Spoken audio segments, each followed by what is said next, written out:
नमस्कार, मैं हूं पूनम शौरान और हम मोहम्मद अंडरस्टैंडिंग मोहम्मद के चैप्टर 2 के बी पार्ट में हैं और चैप्टर 2 है मोहम्मद का जीवन व्रत। तो अबू बकर जो उसका अनुयायी था, जो खदीजा की दौलत से प्रभावित होकर उसका अनुयायी बना था, उसकी छोटी बेटी आयशा से मोहम्मद ने शादी करने की इच्छा प्रकट की और अबू बकर ने गुहार लगाई कि केवल 3 साल के लिए इसे छोड़ दिया जाए, जब ये 9 वर्ष की हो जाए तब आप करिएगा। तो 9 वर्ष की उम्र में उससे शारीरिक संबंध बने। तब तक ये जो मोहम्मद है ये रुक नहीं पाया और इसने अपने एक अनुयायी की विधवा सऊदा से शादी कर ली। मोहम्मद का अपने मकसद में विश्वास। ये झूठा और पागल व्यक्ति था, ये झूठा भी था और पागल भी था। ये नार्सिस्टिक था। नार्सिस्टिक किसी चीज को तथ्य की बजाय कल्पना के आधार पर जज करते हैं। लिखा गया है मोहम्मद पागल भी था और झूठा भी था। मोहम्मद ने खुद स्वीकारा है कि जो लोग उसे पहचान गए थे वे उसे झूठा और पागल कहते थे। कुरान 15/6। नार्सिस्टिक अपने संप्रदाय के केंद्र में होता है। ये लोगों को अपने परिवारों के विरुद्ध भी भड़काता था कि कोई भी जो मोहम्मद के खिलाफ बोले वो काफिर है और उसको सजा दो।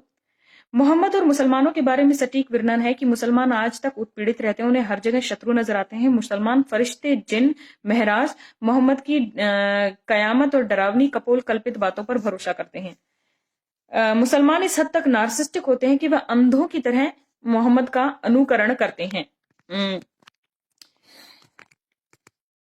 नार्सिस्टिक व्यक्ति आपराधिक गतिविधियों, व्याभिचार, कईयों से यौन संबंध रखने, शासन प्रशासन से टकराव और लेने वाला मनोरोगी व्यक्ति बन जाता है। इस्लाम साम्राज्यवाद है। ये जो मोहम्मद है, ये नार्सिस्टिक व्यक्ति जो होते हैं मुखौटा लगाकर जीते हैं। ऐसा मुखौटा कि जब तक इनका प्रभाव नहीं बढ़ जाता ये बहुत ही शिष्ट, दयालु और लचीले नजर आते हैं, लेकिन जैसे ही इनका प्रभाव बढ़ जाता है ये बहुत ही अत्याचारी, निकुंज और आक्रामक यानी वायलेंट हो जाते हैं। अब जब भी इस्लाम की तारीफ में फिल्में बनाई जाती हैं तो मोहम्मद की मक्का में कही गई आयतों का उदाहरण दिया जाता है, जैसे my name is Khan picture में दिया गया था, क्योंकि मक्का में ये ढोंग कर रहा था अच्छा इंसान होने का। जैसे ही ये मदीना पलायन किया और लूट लूट कर वहां का एक तरह से शासक बन गया, तब इसने मदीना में जो आयतें बोली हैं उनमें बहुत अंतर है।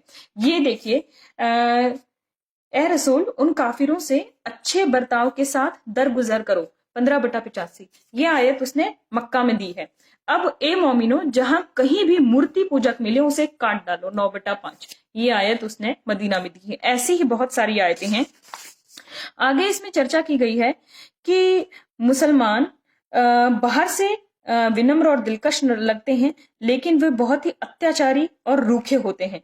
मोहम्मद के डबल स्टैंडर्ड्स की भी चर्चा की गई है कि मोहम्मद ने दूसरे मोमिनों को 4 बीवियां और जितना आपकी राइट हैंड में औरतें आ सकती हैं, मतलब कि सेक्स स्लेव्स रखने की इजाजत दी, लेकिन खुद को बेहिसाब बीवियां रखने की इजाजत दी। अल्लाह के जरिए उसने ये कहलवाया कि ये हुक्म सिर्फ तुम्हारे लिए है ताकि तुमको कोई समस्या ना हो। कैसी समस्या? अपनी वासना को नियंत्रित रखने की समस्या। मोहम्मद के कर्म बहुत ही घिनौने थे और वो एक नीच पशुओं की तरह रहता था। काल्पनिक अल्लाह के मुख से अपनी बड़ी बड़ी बातें करके अपनी प्रशंसा करवाता था। अब इसकी दुष्चरित्रता के उदाहरण देते हुए आगे कुछ बातें बताई गई हैं, जैसे कि इसकी पत्नी थी उमर की बेटी हफ्सा। ये उमर कौन था? खदीजा की धन दौलत से प्रभावित होकर अबू बकर और उमर, ये दो इसकी प्रमुख अनुयायी बने थे, जो मक्का में भी एक प्रतिष्ठित लोग माने जाते थे। उमर की बेटी हफ्सा थी। हफ्सा के साथ इसका नाइट स्टैंड करने का मन था।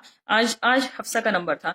ये हफ्सा के दरवाजे पे जाता है तो मारिया नाम की एक बहुत ही खूबसूरत ईसाई लड़की को देखता है और वो हफ्सा की नई नौकरानी थी। तो ये मारिया को कहता है कि तुम्हारे पिता, माफ कीजिएगा, हफ्सा को कहता है कि तुम्हारे पिता उमर ने बुलाया है।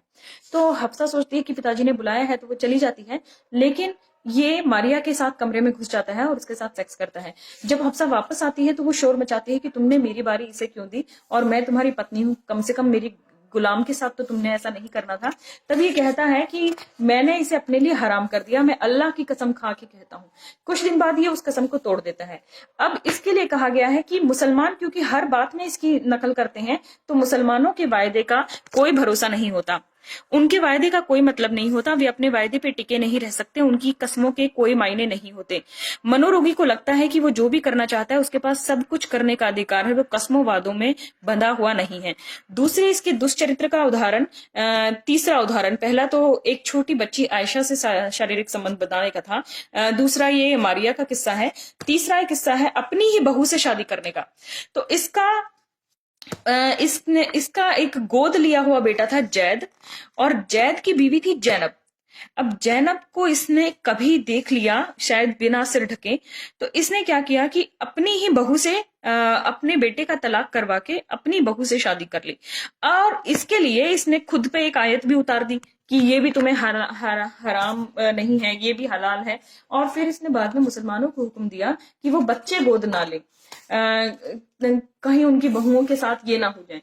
तो इस वजह से, इसकी इस घटिया हरकत की वजह से आज भी मुसलमान बच्चे गोद नहीं लेते हैं, और बहुत सारे जो बच्चे हैं वो बिना माँ बाप के रह जाते हैं। उसके बाद इसकी एक अनुयायी आई और कहने लगी कि मैंने एक बच्चा गुलाम के रूप में खरीदा था, और अब वो बच्चा बड़ा हो गया है, मैंने उसे बेटे की तरह पाला और मैंने उसे अपने बेटे का दर्जा दे दिया, तो अब मैं क्या करूं? तो ये कहता है कि तुम उसे अपनी छाती से दूध पिलाओ।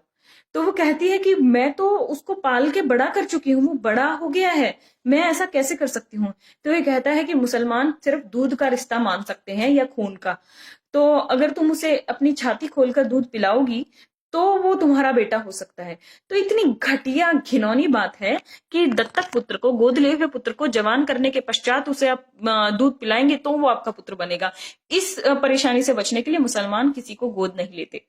मोहम्मद का पवित्र मलमूत्र, ये तो इतनी गंदी बात है कि बोलते हुए भी शर्म आ रही है कि जब वो थूकता था तो लोग लपक पड़ते थे, उसके पेशाब को लेने के लिए लपक पड़ते थे। इतना इस नार्सिस्टिक व्यक्ति ने लोगों को पागल बना दिया था, लोग आज भी पागल हैं। भारत के जम्मू कश्मीर में मोहम्मद का एक बाल रखा हुआ था कुछ दिन, ये 1960 के दशक की बात है, शायद वो बाल कहीं गायब हो गया।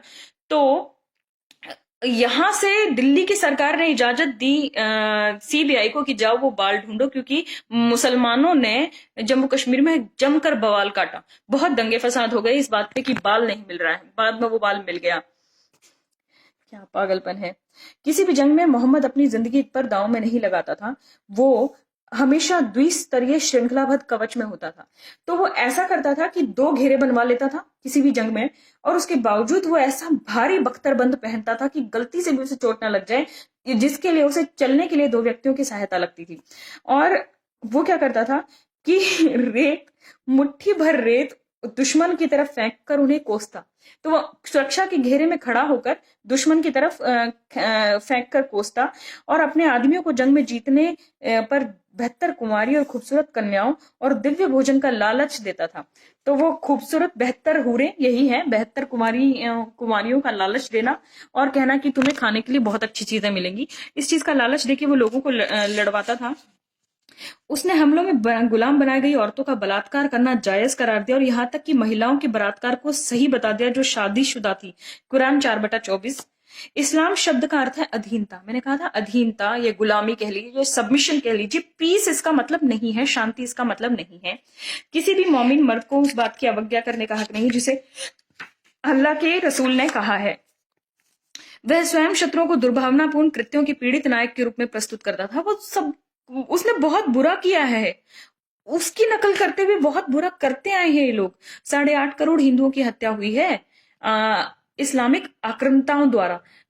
कब हुई है? भारत की आजादी के समय अनडिवाइडेड इंडिया की पॉपुलेशन 33 करोड़ थी, लेकिन जब से इन मुसलमानों ने 7वीं सदी से हमला करना शुरू किया भारत पर, तब भारत की पॉपुलेशन 15 करोड़ थी। 15 करोड़ पॉपुलेशन में इन्होंने 8 करोड़ लोगों की हत्याएं कर दी थी। तो जो लोग कह रहे हैं कि ये ना जो जनेऊ जो है एक धागा होता है जिसे ब्राह्मण बांधते हैं और मंत्रों से अभिष्ट करके उसे बांधा जाता है। तो जो इन मुसलमानों ने हमला किया था, मंगोलों ने हमला किया था, जिन्हें इंडिया में मुगल कहा जाता है, ये अपने घरों में टर्किश लैंग्वेज बोलते थे। इन्होंने क्या किया था, ये जनेऊ तोलते थे, 74.5 मन जनेऊ तोलते थे ये डेली के। इसलिए राजस्थान के इलाकों में आज भी अगर किसी कागज पर 74.5 लिख दिया जाए तो उस लेटर को वही व्यक्ति खोलेगा जिसके लिए वो लेटर है। किसी की इतनी हिम्मत नहीं होती कि उस लेटर को बीच में खोले, वो प्राइवेट एंड कॉन्फिडेंशियल बन जाता है लोकल लैंग्वेज में, क्योंकि जिसने उसे खोला उसे 74.5 मण ब्राह्मणों की हत्या का पाप लगेगा। तो इतनी अत्याचार हुए हैं और अब भी हो रहे हैं, अब भी हत्याएं हो रही हैं, अब भी बलात्कार हो रहे हैं। जो मुस्लिम्स हैं जो वेस्टर्न कंट्रीज में घुस गए हैं, क्योंकि सीरिया, लीबिया ऐसे देशों में आईएसआईएस के आतंकवादियों ने कोहराम मचा दिया और मुसलमानों को भी काफिर काफिर करके मारते रहते हैं। तो ये जो लोग घुसे वेस्टर्न कंट्रीज में, इन्होंने वहां पे भी यही जारी रखा, जिहाद जारी रखा, हत्या और बलात्कार जारी रखे। तो ये जो समस्या है ये बहुत गंभीर समस्या है।